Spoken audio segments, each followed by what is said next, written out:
Getting those streams ready. Send them out. Facebook's on. It's gotta take a while to get around. YouTube, you're online. One more to go. Twitch, and we're there. We're almost there, guys. Getting the streams up and running. Getting it going. Things are all looking good. Hopefully, you're getting streamed. Come on. You can do it. Twitch, you just take so daggone long. Why take so long to get up and running? But you're almost there. You're almost there. Good morning. Good Thursday morning to you. Let's see if we're streaming. Dennis, good to have you back, buddy. Moving. I'm glad you're back. I was really glad that I missed the move. Oh, I'm kidding, but moving is one of those chores. God, it's terrible. I'm glad you're done moving. Hopefully you're done moving. Hopefully things are going good for you, Dennis. It's great to see you again in the chat. Looks like everything's coming up. Paul, good morning. Got to get back to the right dashboard, and I'll be good to go. I'm not sure why things restream. I think we've got one stream going again. I think we have one line out there. And now I'm just not getting all of the chat feed. None of the chat feed's coming through to the software here. So that's one of the things. One of the things we got to worry about, of course. That's one of the things we got to worry about. Ton of stuff in the news. We had a great trivia night last night. Oh, man. Ralph won. Ralph knocked out of the park. Made a little mistake. We had a mistake in there about some stuff about burp, sweet, and snort. It was just unfortunate it happened. Giving all the credit where it's due. We did have our coffee prize winner, and I can't remember who it was. Supposed to have that for you this morning. I'll get it for you tomorrow. Let you know who is the coffee winner for the Illy coffee. That for the coffee portion, in the trivia night, at some point we drop this cat out there. I give away Illy coffee. Illy coffee, in my opinion, the best coffee there is. That's just me. That's just me saying that because I'm up too early in the morning, I guess. Things are going well. We're going great. We've got stuff. Here is the rundown. AMD and Intel both have a bug discovered by Telos. Two totally different approaches to how they fix it. Analysis of a ransomware exploit. We've got Chrome updates in the news. We've got fraudulent or counterfeit, that's the word I was looking for. Counterfeit Cisco gear out there. We've got more news about TikTok every day. We're just every day we're gonna talk about TikTok till it's gone. And of course Twitter. We gotta talk about the Twitter thing. I was gonna avoid talking about the Twitter thing just because it's on every single news outlet. Everyone's covering this thing. But I figure you guys need to know a little more about it before you go to work today, because people will be, of course, asking what the heck is going on with Twitter. Yeah, I hate you missed trivia night too, Dennis. You did. I think a lot of people got thrown off a little bit when we missed a week. So next trivia night will be 7 o'clock Eastern on the 29th of July, Wednesday. Get back on the regular schedule. We're going to get back to pushing it out at the regular time.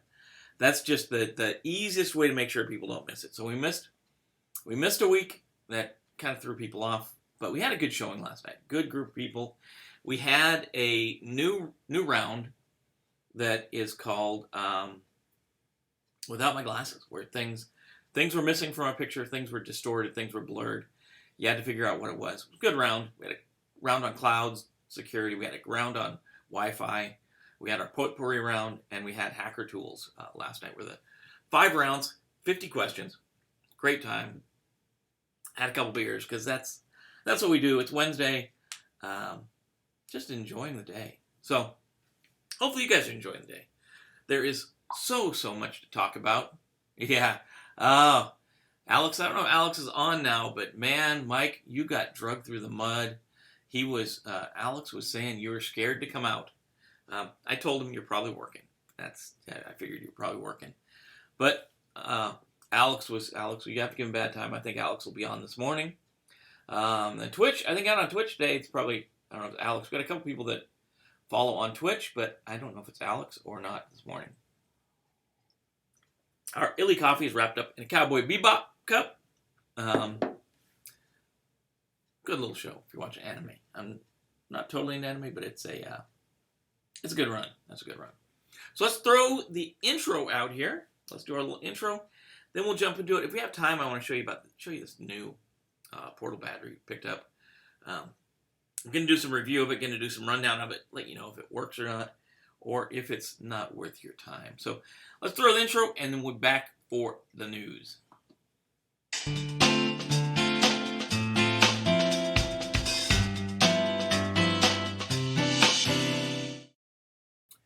Awesome. Let's get on with this thing. I should adjust this stuff before we switch over to the intro, but that's just the way it goes, I guess. Got to get things set up. Put myself in the right frame of mind. So, first out of the gate, Intel and AMD. So, the Cisco Talos Labs have discovered a vulnerability in Intel graphics accelerator and the AMD Radeon driver.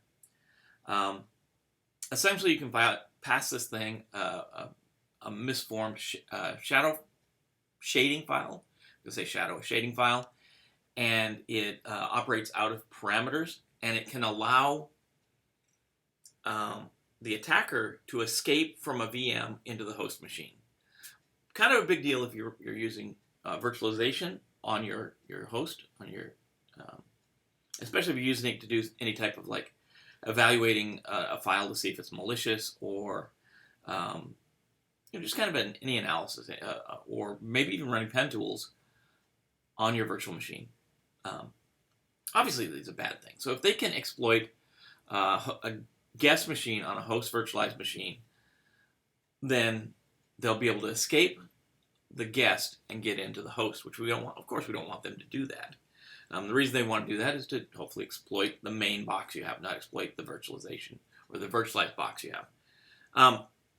This is one of the things we see a lot of organizations do. They'll create a virtualized machine, and that's the machine they'll use to evaluate software that's coming in, files as they're coming in, or like thumb drives, removable media as they're coming in, to ensure that they're not infected. So if they happen to be infected with this thing, there can be an escape from the guest, or excuse me, the guest into the host machine. So essentially, escape the virtualized machine and get into the main physical box.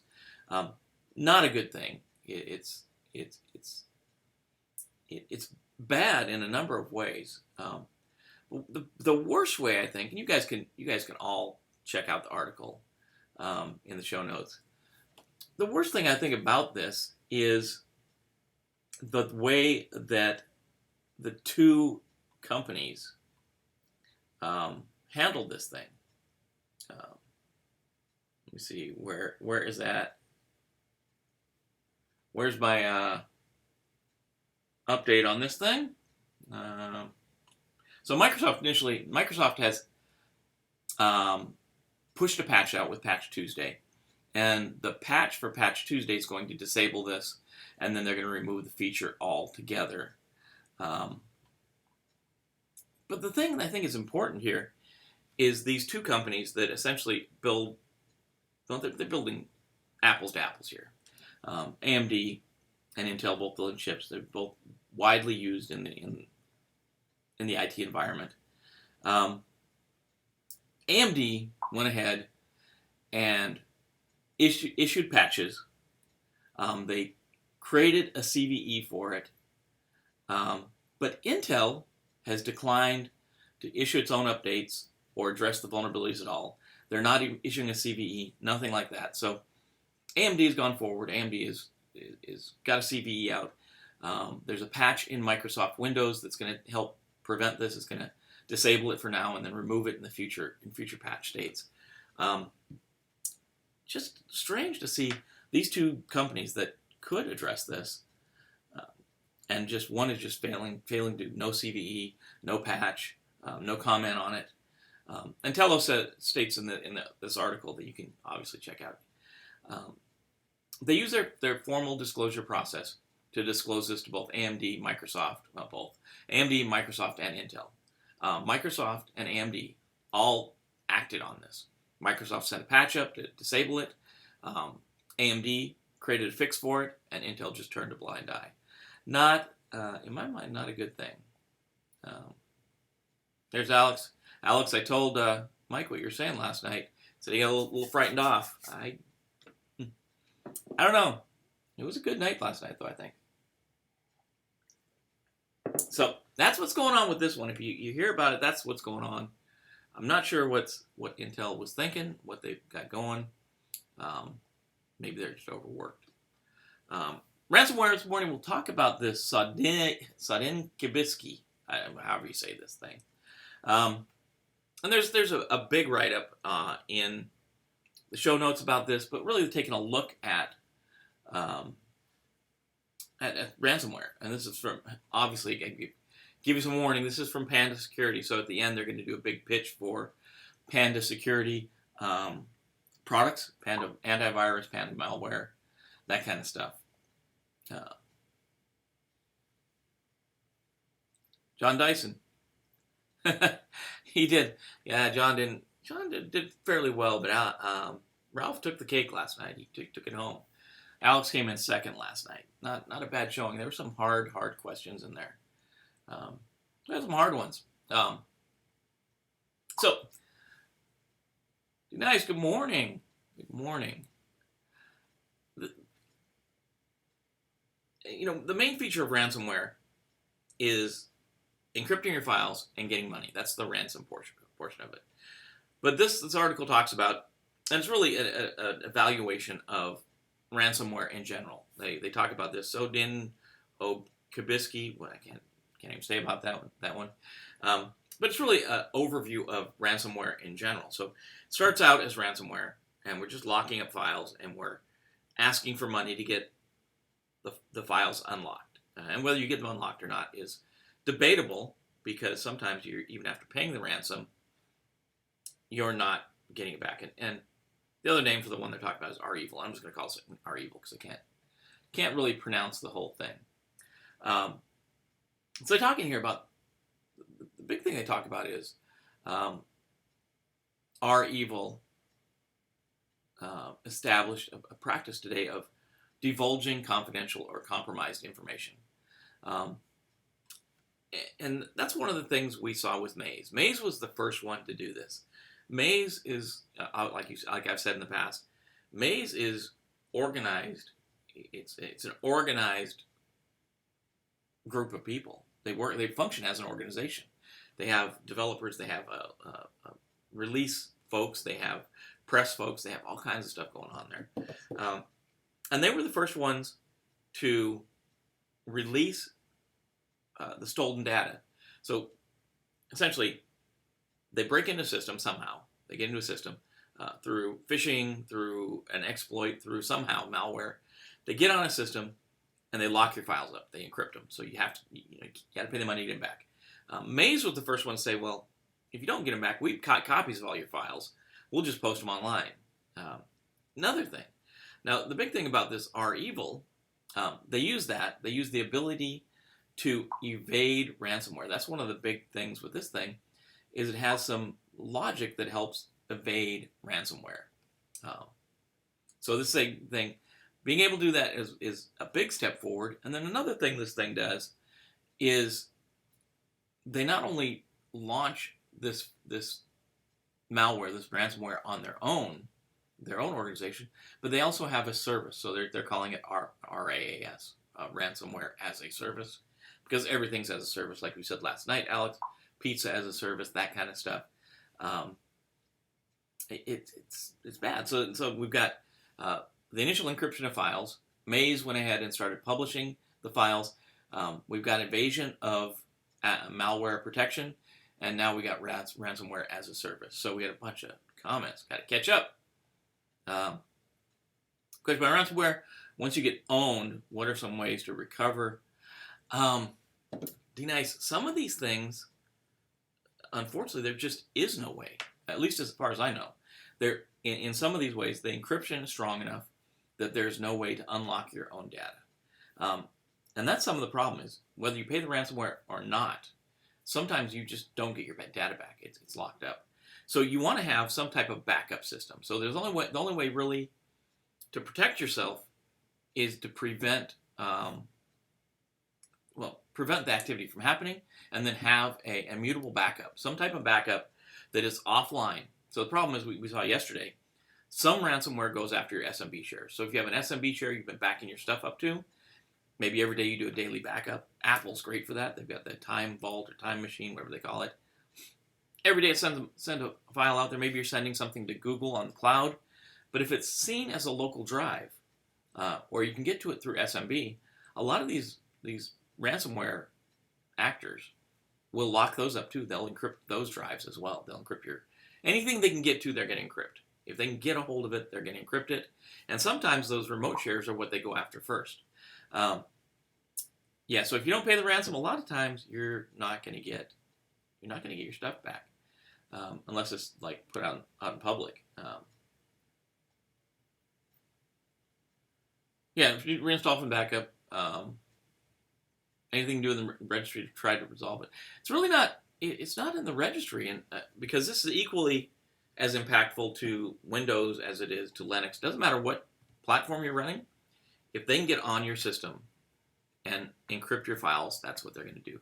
Obviously, some of the stuff we've seen, like SMB, is more geared towards Windows, but it doesn't mean Linux or Mac are immune from this. We see a lot of targeted malware attacks targeted towards Macs.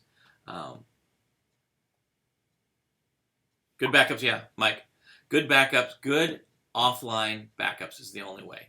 And that, when I mean backup offline, I mean, physically offline, like totally separated, like you plug a drive in every day or plug the old school tapes in every day, and then disconnect that from the network, or have a totally different network, a separated segmented network that is isolated that you can move your backups to.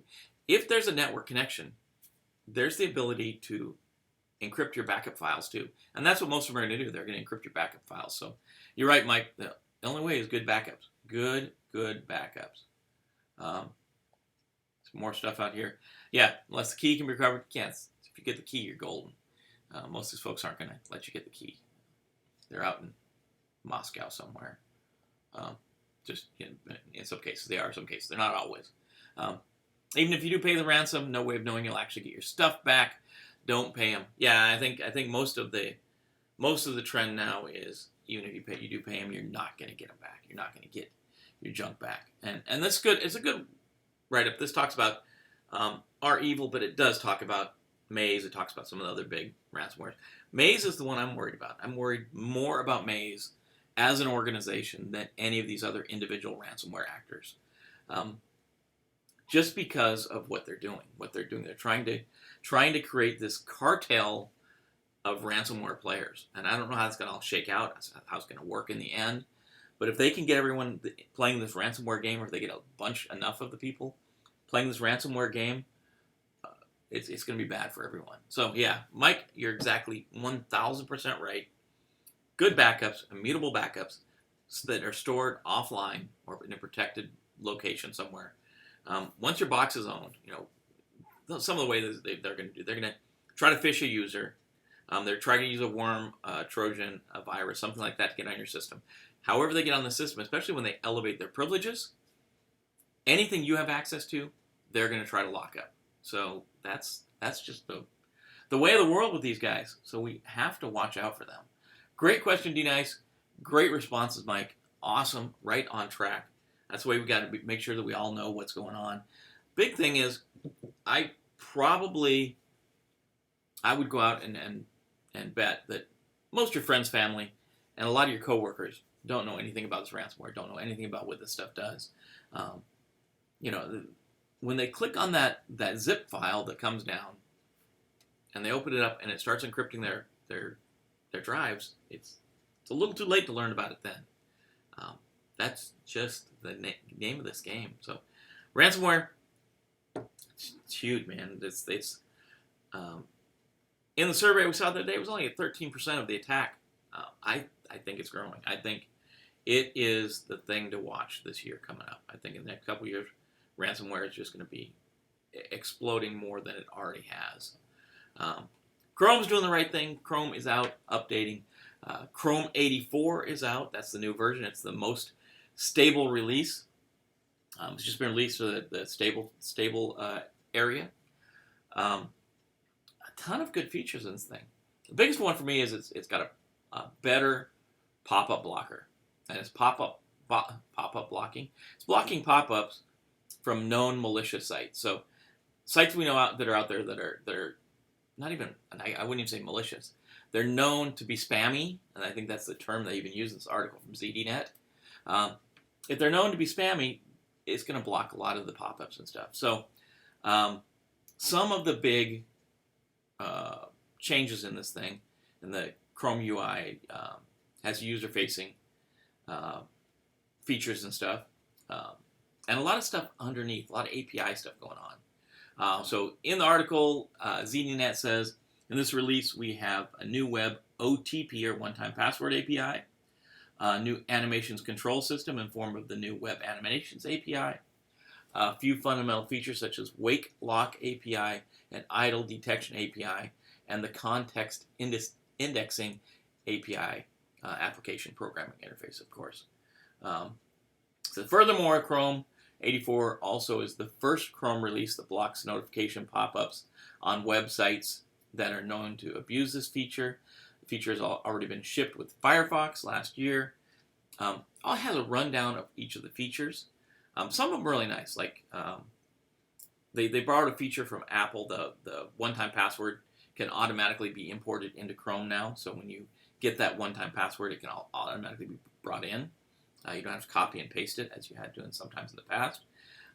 Web animation helps control the animations, obviously your sequences better. The nice one's a screen wake lock. It's kind of nice. The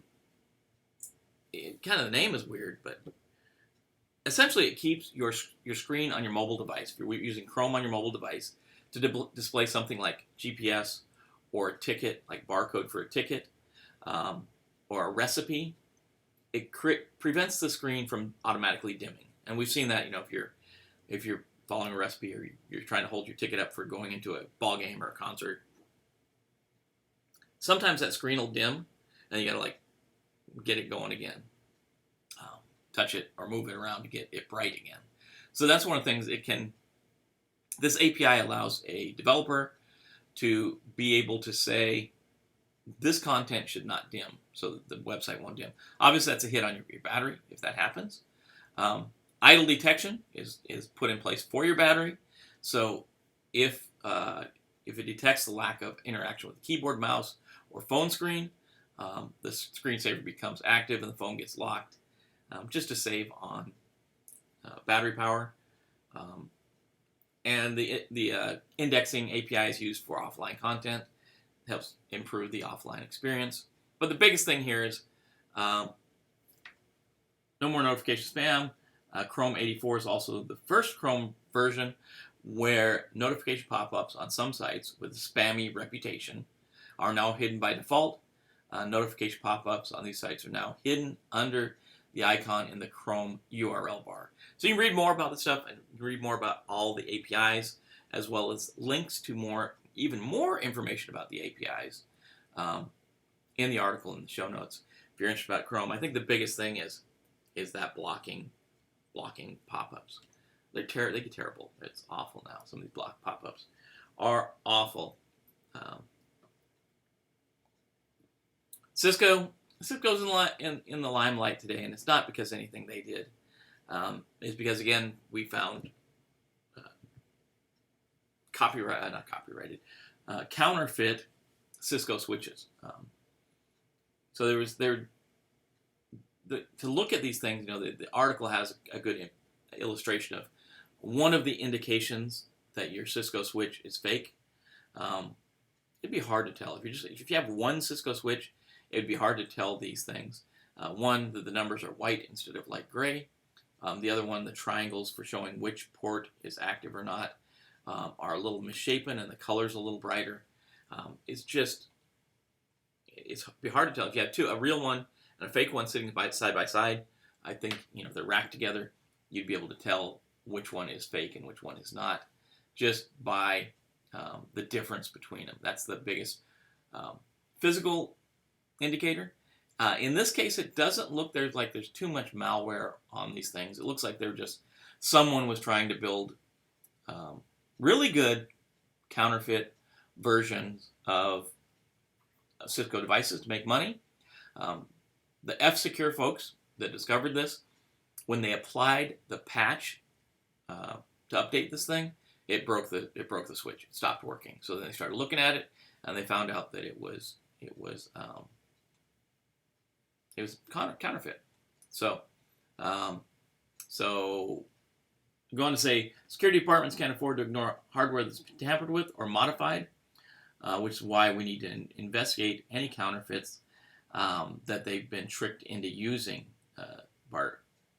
Barisani. Without tearing down the hardware and examining it from the ground up, organizations can't know if a modified device had a larger security impact. Depending on the case, the impact can be major enough to completely undermine the security measures intended to protect the organization's security processes and infrastructure. The only thing they found in this thing was a process that was built into it that would have been able to capture user credentials. That's bad. But it's not. It could have definitely done other things. Could have gone totally wrong. So again, why these guys did it? It looks like these guys, just based on the evidence from F-Secure and this article. Who's this article by?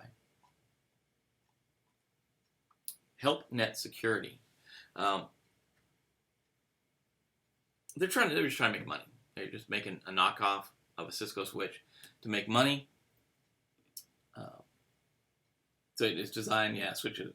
It's got a bypass process that authenticates system components, is what it is. It's not really user credentials it's capturing. But the big thing is why they do it is they're trying to make some money, right? They're trying to make money, in this case, on a piece of hardware that they probably built for cheap, and they're trying to make as much money as they can on it, passing off as counterfeit, like anything else counterfeit. Other people could be doing this to plant malicious pieces of hardware inside the device. They could be putting malicious code on the software that's running on the device to get inside your organization and then reach back out to the mothership. That's why they do it. The protection is you got to have supply chain protections. You have to have a supply chain process that ensures you're using validated products from reputable suppliers. And that's really the only thing you can do with this. We got to make sure we're buying stuff. If you're buying it off eBay, you're buying your old equipment off the yard sale site or something like that, you don't know what you're getting. If you're getting it from a Chinese site that gives you a steep discount, again, goes back to the rule. If it's too good to be true, it's more than likely too good, right? Too good to be true. So Cisco has some copyrighted gear out there. I won't spend a lot of time on the next one because we've talked about TikTok so much this week. If you got friends and family that are using it, I know they're not going to want to get rid of it. I know they're not, because it's addictive. It's a time suck. It's got catchy music and little clips and dogs and babies and makeup tips and all that stuff. We're understanding more and more about what the Chinese companies China's doing with this. ByteDance is the folks that build this thing. It's a Chinese company, probably backed by the Chinese government or wholly owned by the Chinese government. We know Chinese is a communist country, so they own everything anyways. South Korea fined TikTok for mishandling child data. It's an article from ZDNet. They fined them, the Watchdogs Telecommunications, KCC, which is the Korea Communications Commission, said they fined the company 186 won, which is around $155,000, for failing to protect users' private data, which is children's data without parental consent in this case. They found a minimum of 6,007 pieces of child data was collected from May 31st through December 6th from 2017 to 2019, said the watchdog. Didn't notify users, talking about where they store the data. They store it in Alibaba Cloud, Fastly, Edgecast, Firebase, what place they're saying. Yeah, so we've seen this banned or removed. Yesterday we talked about it. Bank of America getting rid of it on their Bank of America owned devices that people had. The Army's banned it. The country of India has banned it, along with 59 other Chinese applications. It was leaving. They left the Hong Kong market after the enforcement of China's new security law. There's a bunch of bad stuff with TikTok. And I know again, it's gonna be a hard sell. As a security or a cyber person, this is the hardest sell you'll probably have this week or even this month, maybe even this year. I mean, telling your friends and family to drop this thing, to get rid of it, to uninstall it, is going to be a nightmare. There's folks like, even on the business side, the guys like Gary Vaynerchuk is really, for a while, pushed TikTok big for businesses and corporations to get out there to do their media, to push social media, which is what it is, social media platform. And the problem with this thing is you don't know where the data is going. So from TikTok's side of the house, if they are state-sponsored, if they are backed by the Chinese government, if they are doing the things we think they're doing, they're pulling this data back out and sending it to China to be evaluated, they're going to know patterns of what people are doing. They're going to know the habits. They're going to know what people are buying. A bunch of stuff's going to go back to China to do with what they want. It goes back to my Soviet Union statement, we'll hang the West with the rope they sell us. I think social media, in this case TikTok, is a Chinese company. It's not rope that we've sold them, but we're used to the social media. We're used to just clicking the link and watching the video and staying on there for hours while the thing harvests data in the background. We don't know exactly what it's doing. So not a long time on TikTok. The one you got to know for today, that's not a bad place to put that. It's a bad cutout too. Know what's going on, Pete. This is in every news outlet last night. So a lot.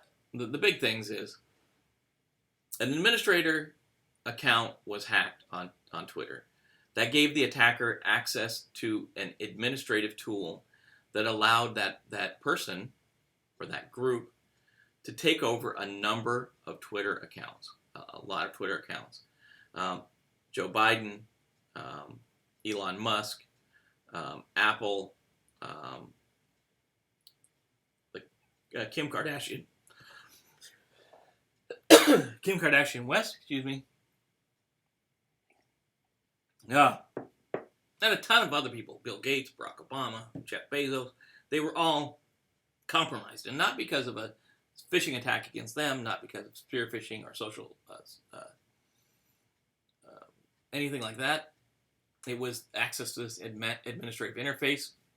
They actually changed the email addresses on these accounts so that they could keep control of them as long as possible. And then they sent out a message saying, from all these accounts, hey, give me Bitcoin, and whatever you give me in Bitcoin, I will double and return to you. So whatever the context around it, and they've got some examples of the articles. This one from Joe Biden. I'm giving back to the community. All Bitcoin sent to the address below will be sent back doubled. If you send me $1,000, I'll send you back $2,000, and I'm only doing this for 30 minutes. So that's we see right there one of the number one indicators that this is a spam or not true. Is there's that call for urgency.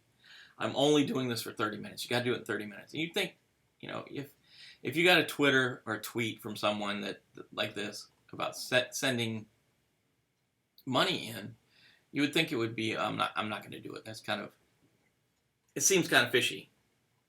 But I was trying to find the amount on here. Who was hacked? Yeah, even Apple, we're giving back to the community. Because COVID-19, we're giving back. Barack Obama's giving back. So, even though, most of us would say, God, that seems so fishy.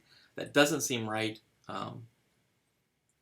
They're monitoring the blockchain address for these Bitcoin. And they've already seen that 12.5 Bitcoin, or $116,000 in US, and it's going up by the minute. So this article was out from TechCrunch. It probably came out yesterday. Yeah, July 15th, 4:34 Eastern time yesterday. It's about a day. It's already over 116,000 in Bitcoin, which is kind of funny. It's what they say, 12.5. Bitcoin is worth over 100 grand. I remember, if you look back, you can see early Bitcoin was like 12 cents for a Bitcoin. Now, 12 of them will get you over 100 grand. Man, should have gotten Bitcoin early on. So just so you know what's going on with this thing, if they're saying people were socially engineered, if they're saying they're phished or hacked or whatever, the people weren't. Joe Biden wasn't hacked. He wasn't phished. It was this administrative tool that this hacker was able to get a hold of, and then change the addresses and start sending out tweets. A lot of people have got their accounts back. A lot of them are back under control by now, but I don't think all of them. I think there's some of them that are still kind of locked out. They're not sending the spam email anymore, but the users are locked out. So that's a rundown of the Twitterverse. You got to know what's going on with that one, because people will probably be, if you're the security person, you're the security man or woman in your organization, you're the risk person, you're the cyber person, they may ask you about that. Just know it's not phishing. It wasn't anything like that. It wasn't anything that any of the end users could have done to protect themselves. There was nothing they could have done that would have protected themselves. It was the back end application that was attacked. And that was, I think this one was through social engineering. I think they social engineered an admin to get this one. Yeah, it says, while we're still learning more specifics about how the hack went down, we can report the hacker leveraged an internal Twitter admin tool to gain access to high-profile accounts. On Wednesday evening, the company tweeted that a coordinated social engineering attack on employees gave a hacker access to the internal systems and tools. So the Twitter employee was social engineered. So don't confuse what I said earlier. Joe Biden wasn't social engineered. The Twitter employee was social engineered and gave up access to this account, this internal tool, admin tool. So Twitter put out a note, and I don't know how many people read it. We detected what we believe to be a coordinated social engineering attack by people who successfully targeted some of our employees with access to internal systems and tools. Then they use that tool to speed the attack. This may be one you get questions about today if you're the security dude, security dudette, the person running security or risk or cyber in your organization. That may be a question you get. And it's National Corn Fritters Day. I don't think I've ever eaten a corn fritter. I've eaten an apple fritter, so I'm assuming it's like an apple fritter. Corn Fritter Day. There's a link that can take you out, tell you some facts about corn fritters. Anything I can show you real quick. Originated in the South. Corn fritters often mistaken for Johnny cakes, if you care about that. Yeah, I'm not... Fun facts. I don't know how many fun facts you have about corn fritter, but if you need a day, you gotta have it. We gotta have a day. Whatever one of these holidays every day. That's for today. That's your holiday for today. Corn Fritter Day. So hopefully you guys are all doing good. I'm gonna see. Do I have? There we go. I do have the overhead working. Oh man, I've got from last night. I've got the sound tied to jumping to that button, and I apologize for that. So every time I push that button, it's going to throw the sound in there. If you want to hang out for a minute, I'm going to show you something I just got yesterday. I'm going to do a little bigger review of it in a video that's already edited and be out later today. But it's cool. If you're a road warrior, if you're on the road, you're moving around, and again, up front, I'm I'm not associated with this company anyway. They didn't give this to me free. I had to buy it because I broke my old one. But if you're on the road, if you're out there doing anything, you're on the train, you're on planes, you're even in your car sometimes, you're away from power. A lot of times you'll have a power brick or a backup battery that you take with you that you can plug into. And that's what I had. I had one. It was USB, probably 2 at the time. It did a great job, but it broke, and then I left it outside at a wedding, and someone absconded with it. Even was broken, taped up, and ugly. Somebody decided they wanted to get it. So it made me have to go out and buy a new one. So I went out and looked at these things, and these things are awesome now. I want to show you the one I got. I can't give you a 100% review right now because I just got it. I haven't used it, and I'm just going off the specs that I got offline. This is what this thing looks like. Let me jump over to this thing. So I've always got to think backwards with this. Yeah, backwards. So this is the box that comes in. I did the unboxing and all that on the video. An Anchor Power Block Plus, I think is what this thing's called. But I did get the case. I picked the case up. I'm going to do a review on the case because, of course, my case was... I lost my case, too.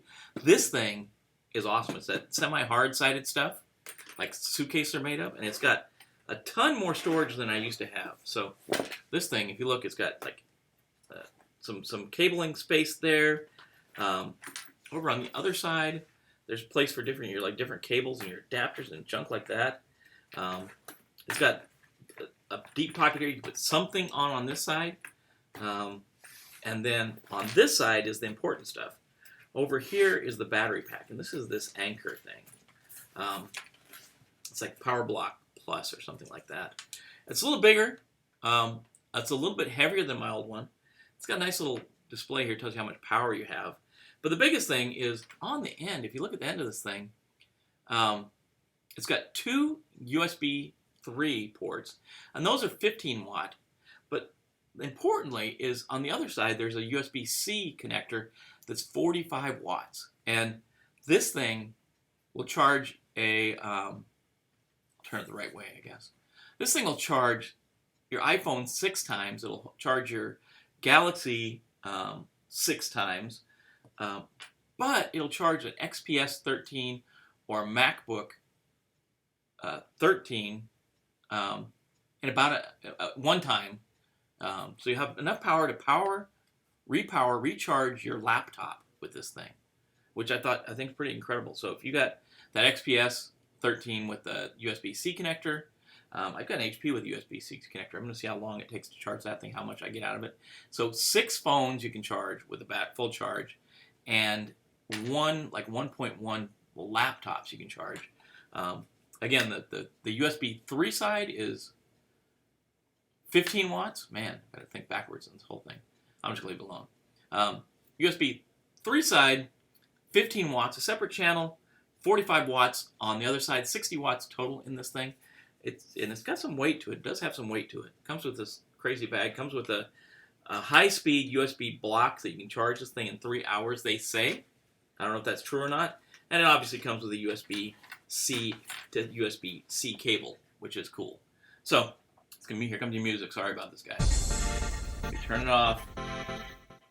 So, kind of a cool thing. Again, I don't get any money. I'm going to throw a link, though, in the show notes after I grab it, just because it's an affiliate link. So if you want to buy one of these things, I haven't done the review on the case. I do like the case. It's a pretty cool case. Keeps everything all neat and tidy. Before, my cables were all over the place. This one's got compartments for the phone ones, compartments for the watch charger, compartments for that crazy little Apple to normal microphone headphone thing, some extra space for cables on the back, extra power blocks, all kinds of stuff can fit in this thing. And it's that hard-sided, kind of luggagey, hard-sided stuff. A good little device. So I'll give you the review of this, see if it's worth it or not. I think the case just by itself, case was a separate buy. I think I can do nothing but recommend the case right now. I don't see any, I haven't had a better case in a while. It's kind of like the ones I use for my speakers. So, cool stuff.